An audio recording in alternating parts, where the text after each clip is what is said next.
तरीका खत्म कर देना चाहिए। जो नहीं ऐसा क्या करना सर इसके बाद? देखो नहीं मैं नहीं मान के चलता। संविधान के मुताबिक आरक्षण को कोई खत्म नहीं कर सकता, किसी के भी बस में ये स्टेट पॉलिसी नहीं है। ये भारत सरकार का संविधान है जो लागू कर रखा है, वो पार्लियामेंट भी नहीं बदल सकती, कोई आदमी इससे छेड़छाड़ नहीं कर सकता। आपका कैंडिडेट का एक यूनिट है सर, इस पर क्या कहना है? जानू को नहीं, लेकिन कोई भी आदमी नहीं बदल सकता। संसद साहब, मेरा सवाल है कि कृषि कानून को लेकर बीजेपी लगातार बुलाने की कोशिश कर रही है कि कृषि कानून है जो किसान हित में है। हालांकि ग्राउंड रिपोर्ट जब जो कहती है, हम मंडियों में जाते हैं, मंडियों में किसान सीधे तौर पर यही कहता है कि जो ये बिल आया है वो किसान विरोधी है। उनके जो धान की जो फसल है उसका उठान नहीं हो रहा है।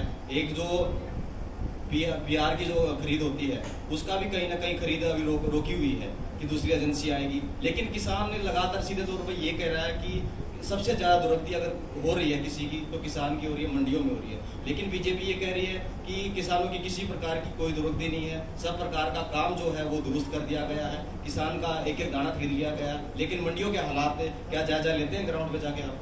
बिल्कुल, मेरी लोकसभा में 3 डिस्ट्रिक्ट है, महेंद्रगढ़, दादरी और भिवानी, और तीनों के अरे मैं पर्सन का सवाल बता रहा हूं। इनका जो पर्सन था उन्होंने कहा क्या आप कभी किसी मंडियों में गए हैं? देखो एक मिनट, इन्होंने जो कहा मैं उसी का तो जवाब दूंगा या दूसरा दूंगा।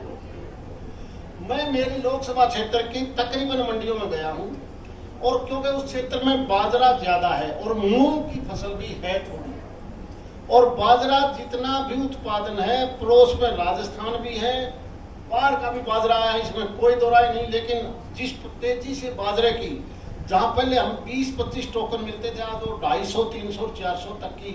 दिवाली से पहले हमारा टारगेट है कि बाजरे का दाना दाना खरीदा जाए। जितना उत्पादन हुआ है उससे कहीं ना कहीं ज्यादा हम बाजरा खरीद कर रहे हैं। मैं क्यों मंडियों की बात कर रहा हूँ, जिन मंडियों में मैं गया हूँ, और यही सवाल इन्होंने पूछा था। एमपी साहब, अभी आपने कहा जेजेपी और बीजेपी पीछे अलग अलग चुनाव लड़े, लेकिन अब की बात साथ है।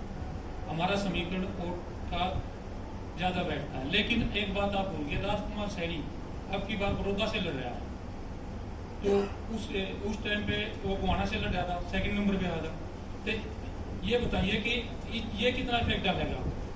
मुझे नहीं लगता, मुझे लगता नहीं। इस प्रकार की पार्टियां व्यक्तिगत लोगों की छोटी मोटी पार्टियां बनती हैं, वो आटा में नमक वाली बात है ना, उतना असर रहेगा, इससे ज्यादा नहीं है।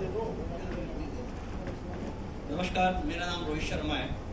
मेरे 2 क्वेश्चन है आपसे, किसानों को लेकर और एक थोड़ा कास्टिज्म को लेकर। आपके ही गठबंधन के साथी हैं रामकुमार गौतम जी, जो कहीं ना कहीं पार्टी को दोनों को कटघरे में खड़ा करते रहते हैं, और अब वो बड़ौदा में आ चुके हैं और विपक्ष लगातार आरोप लगा रहा है, वो एक कम्युनिटी को टारगेट करते हैं कि ये बड़ी शानी कम्युनिटी है और ये बड़ौदा में पहलवान को जिताएगी। क्या रामकुमार गौतम को भारतीय जनता पार्टी और जजपा ने ही बड़ौदा में छोड़ा है? दूसरा क्वेश्चन किसानों को लेकर, जहां पर कबाड़ी की दुकान पर आप जाएंगे तो रद्दी घर की 12 रुपए किलो आप बेच के आ जाएंगे। किसान अपना धान लेके मंडी में जा रहा है 18 रुपए किलो, और वो भी लेने वाला कोई मिल नहीं रहा। कैसे दोगुनी आय कर देंगे आप किसान की, जो आपने नारा दिया?